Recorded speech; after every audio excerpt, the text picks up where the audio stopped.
कस्बे के बाहरी छोर पर एक पुराना हवेली नुमा मकान था जिसके बारे में लोग फुसफुसाते थे। वह मकान सालों से खाली पड़ा था, लेकिन हर बार जब कोई नया किराएदार वहां रहने आता, कुछ ही दिनों में उसकी रहस्यमयी मौत हो जाती। मौत का तरीका हमेशा एक जैसा था। रात के अंधेरे में बिना किसी चीख या शोर के किराएदार अपने बिस्तर पर मृत पाया जाता, चेहरे पर भयावह मुस्कान और आंखें खुली जैसे उन्होंने कुछ अनदेखा भय देखा हो।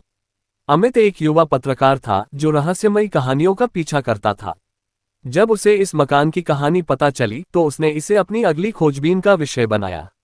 मकान मालिक, एक बूढ़ा व्यक्ति जिसका चेहरा समय की सिलवटों से भरा था, ने उसे चेतावनी दी, ये जगह शापित है।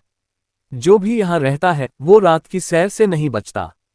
लेकिन अमित ने इसे अंधविश्वास मानकर टाल दिया और मकान किराए पर ले लिया।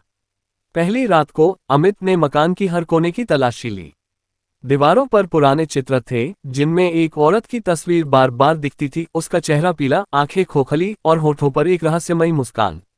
रात को अमित को लगा कि कोई उसे देख रहा है। उसने अपने कमरे का दरवाजा बंद किया और सोने की कोशिश की, लेकिन आधी रात को उसे एक ठंडी सांस अपने गाल पर महसूस हुई।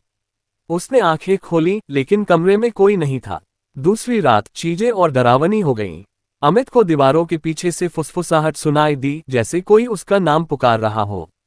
उसने अपने कैमरे से रिकॉर्डिंग शुरू की, लेकिन रिकॉर्डिंग में केवल एक भयानक हंसी की आवाज आई। तीसरी रात को अमित ने उस औरत को अपने कमरे में देखा। वह बिस्तर के पास खड़ी थी, वही मुस्कान लिए, और धीरे धीरे उसके करीब आ रही थी। अमित चीखना चाहता था, लेकिन उसकी आवाज गायब हो चुकी थी।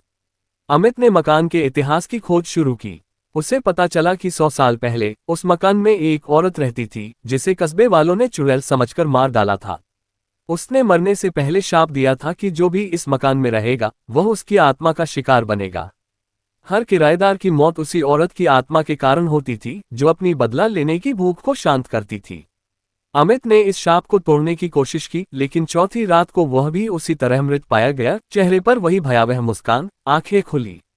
मकान फिर से खाली हो गया, लेकिन कस्बे वालों को पता था कि यह शाप कभी खत्म नहीं होगा।